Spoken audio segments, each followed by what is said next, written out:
किसानों का आंदोलन लगातार चल रहा है। संसद में भी किसानों के मुद्दे को लेकर के हंगामा हुआ है। वहीं दूसरी तरफ सड़क पर भी किसान इस वक्त मौजूद हैं। हमारे साथ कांग्रेस नेता इस वक्त मौजूद हैं। सर, आप लोगों की लगातार मांग है कि इस जो तीनों कृषि कानून हैं इनको सरकार वापस ले। आपने संसद में भी इस बात को लेकर के मुद्दा उठाया। देखो, आप समझ लीजिए, एक साल से संसद में सभी ऑपोजिशन पार्टीज इकट्ठी, और मुझे इस बात की भी हैरानी है क्योंकि सेंट्रल हॉल में दोनों हाउसेज के मेंबर्स ऑफ पार्लियामेंट हमें मिलते, बहुत सारे बीजेपी के खुद के मेंबर्स ऑफ पार्लियामेंट, वो कहते हैं कि हम भी चाहते हैं कि किसानों की बात सुनी जाए, जेन्युइन बात है।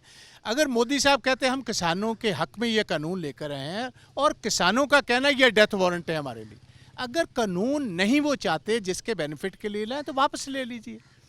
तो यही हम कहना चाहते हैं कि अगर आप हटी हो, पंजाब का, हरियाणा का, वेस्ट यूपी का, राजस्थान, सारे देश का किसान आपसे ज़्यादा हटी, और इस मुद्दे पर किसान एक है, जवान एक है, और हमारा खेत मजदूर एक है।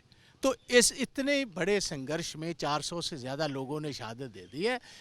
इसमें अपनी फॉल्स ईगो मत रखो। आप खुद कहो कि ठीक है हम कानून वापस लेते हैं। जितनी देर कानून वापस नहीं होगा उतनी देर ना पार्लियामेंट चलेगी, ना बाहर इनके लीडर्स को निकलने। भूपेंद्र जी, कृषि मंत्री ये कहते हैं कि कानून जो है वो किसानों के हित के लिए है। खुले मन से वो बातचीत करने के लिए तैयार हैं, किसी भी रुकावट और उसमें किसी बात को लेकर के वो बात करने के लिए तैयार हैं, मगर बात मानने को तैयार नहीं है।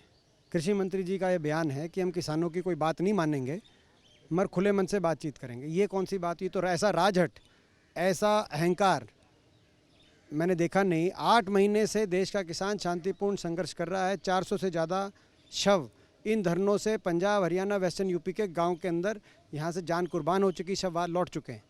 उसके बावजूद सरकार के पूरे मंत्रिमंडल के किसी मंत्री के मुख से एक सहानुभूति का लफ्ज़ नहीं निकला। सरकार ने किसान की पहले बात को खारिज किया, फिर किसान को किसान मानने से खारिज किया, आतंकवादी बता दिया, और अब किसान को इंसान मानने से भी खारिज कर दिया, सहानुभूति भी व्यक्त नहीं कर रही। और आखिरकार अब तो ऐसी परिस्थिति आ गई कि संसद के अंदर किसान की आवाज़ तक पहुंचाने के लिए हमारे अधिकार को भी सरकार नकारने का काम कर रही है। हम लड़ाई लड़ते रहेंगे।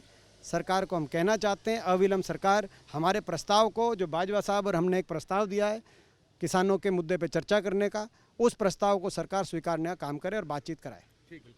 तो संसद के अंदर भी लगातार किसानों के समर्थन में जो कांग्रेस पार्टी है वो हंगामा कर रही है और कह रही है कि किसानों की जो मांग है उसको जल्द से जल्द माना जाए।